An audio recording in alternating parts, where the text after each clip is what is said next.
Sebelum menonton video selanjutnya, jangan lupa like, subscribe, dan share video ini sebanyak-banyaknya ya. Bab 90. Kamu setuju kita adopsi anak? Cindy menoleh, menatap Darwin tidak percaya. Ya, aku setuju. Darwin mengangguk yakin. Tidak ingin Cindy terus dirundung kesedihan, terutama menghadapi perkataan Claudia yang selalu menyindirnya mengenai kehamilan dan anak. Terlebih melihat kejadian barusan, membuat Darwin semakin geram. Besok kita pergi ke panti asuhan. Terima kasih ya. Tangis Cindy mereda, berganti senyum sumringah yang terlukis di wajah cantiknya. Keesokan harinya, selesai sarapan, Darwin benar-benar menepati janjinya, mengajak Cindy ke sebuah panti asuhan. Mobil berwarna hitam keluaran terbaru itu berhenti di sebuah rumah dengan nama Yayasan Cinta Kasih yang tertera di sisi pintu gerbangnya. Darwin memarkirkan mobilnya di pelataran rumah sederhana, namun cukup besar dengan halaman yang luas.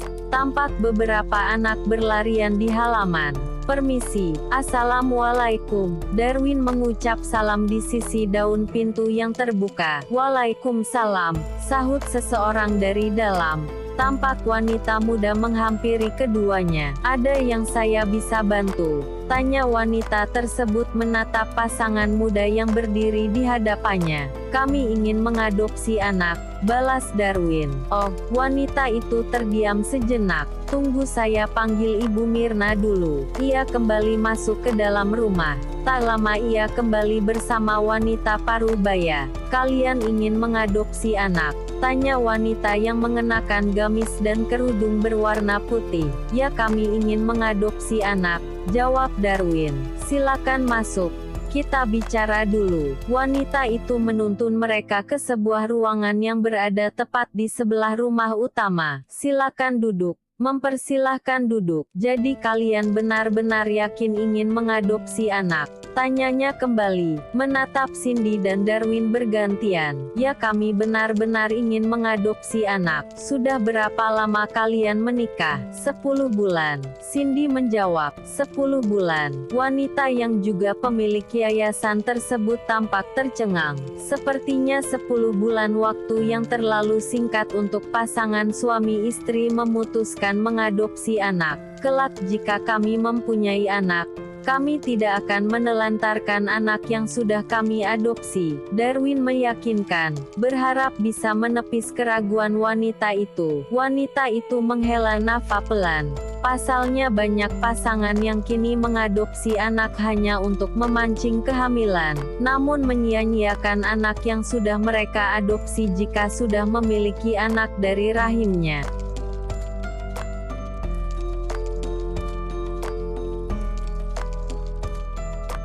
Kami akan mengurus dengan sungguh-sungguh anak yang kami adopsi. Cindy pun meyakinkan, melihat raut keraguan di wajah wanita itu. Mengadopsi anak itu tidak semudah yang kalian pikirkan. Banyak proses yang harus kalian urus dan itu tidak sebentar. Jelasnya kemudian.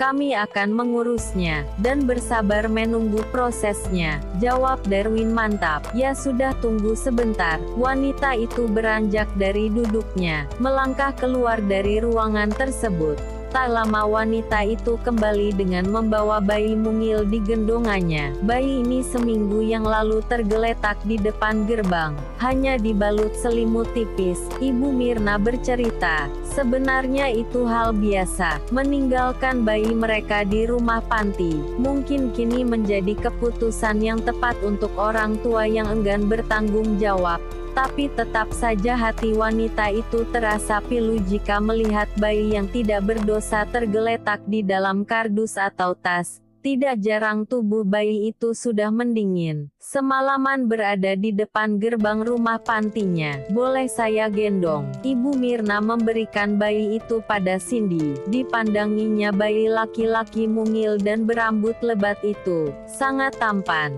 Tidak mengerti mengapa masih banyak orang tua yang membuang bayinya gitu saja. Tampan sekali. puji Cindy seraya menimang. Boleh kami mengadopsi bayi ini? Darwin bertanya. Ia pun langsung jatuh cinta pada bayi berkulit putih itu. Boleh. Tapi seperti yang saya katakan tadi, banyak proses yang harus kalian tunggu. Kami akan menunggu prosesnya. Tak berapa lama Darwin dan Cindy pun berpamitan pulang. Setelah Ibu Mirna menjelaskan proses apa saja yang harus mengadopsi bayi itu, tanpa ragu Darwin dan Cindy pun tetap pada keputusan mereka, menjalani itu semua sampai bayi mungil itu benar-benar menjadi anak angkat mereka. Dimakan Mas, Dinar mengambil sepotong roti panggang dan mengolesinya dengan selai nanas kesukaan Damar. Terima kasih ya sayang. Damar menyantap sarapannya. Rumah ini rasanya sepi sekali ya, ujar Ibu Anita di sela-sela sarapan. Rumah megah itu memang terasa sepi, terlebih jika menantu dan putrinya pergi. Wanita parubaya itu benar-benar merasa tenggelam dalam kesunyian di dalam rumah itu. Andai saja ada tangisan bayi, pasti rumah ini akan terasa hidup, lanjut Ibu Anita secara tidak langsung mengutarakan keinginannya untuk segera memiliki cucu. Dinar,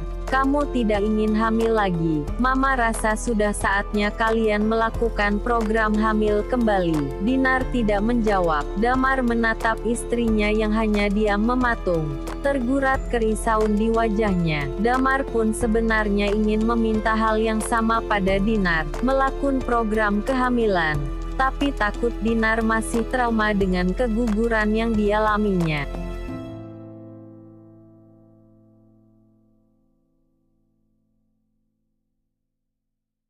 Mah, mungkin lebih baik. Baiklah, aku akan melakukan program kehamilan. Sela Dinar cepat.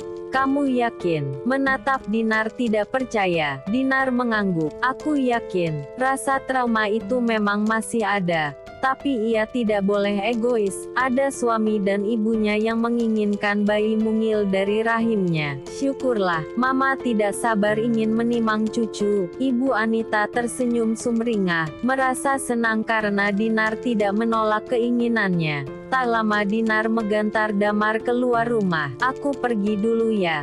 Pamit Damar, mengecup kening Dinar lalu masuk ke dalam mobilnya. Hati-hati ya. Dinar melambaikan tangannya. Mobil mewah itu pun melaju keluar meninggalkan rumah. Dinar masuk ke dalam kamarnya, kembali melakukan rutinitasnya yang membosankan, bersantai atau kadang memasak dan menunggu suaminya pulang. Jenuh sekali, keluh Dinar, merebahkan tubuhnya di ranjang, menatap langit-langit kamarnya. Tiba-tiba teringat kembali masa mudanya yang penuh dengan kesibukan, dan bersosialisasi dengan banyak orang. Rasanya aku ingin bekerja kembali, gumamnya pelan. Mengurus toko kue ternyata membuatnya cukup jenuh. Sore hari Damar pulang. Selesai membersihkan dirinya, Damar kembali melanjutkan pekerjaannya yang belum selesai. Sayang, Dinar menghampiri Damar yang tengah fokus menatap MacBook-nya di ranjang. Ya sayang,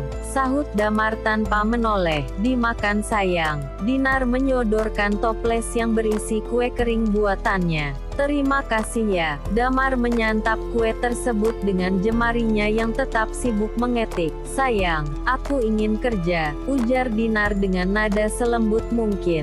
Kamu kan sudah bekerja. Toko kue kita ramaikan. Damar justru menanyakan toko kue mereka. Padahal sudah lama Dinar tidak mengeceknya. Tidak terlalu ramai. Aku tidak ingin bekerja di toko kue lagi. Lagi pula kita sudah punya banyak pegawai untuk mengurusnya. Aku ingin bekerja di kantor seperti dulu. Ucapan Dinar sontak saja membuat Damar tersedak. Buru-buru ia menengguk soft drink yang berada di nakas, menengguknya hingga tandas. Apa? Dengan mata melotot Damar menatap. Ya, aku ingin bekerja di kantor. Dinar mengulangi ucapnya. Tidak, aku tidak setuju. Tolak Damar mentah-mentah. Rasanya terlalu menakutkan membiarkan Dinar kembali bekerja dan berinteraksi dengan banyak pria. Tapi sayang, aku tetap tidak mengizinkan, tegas Damar. Keluar dari kamarnya, meninggalkan Dinar yang menghela nafas kecewa.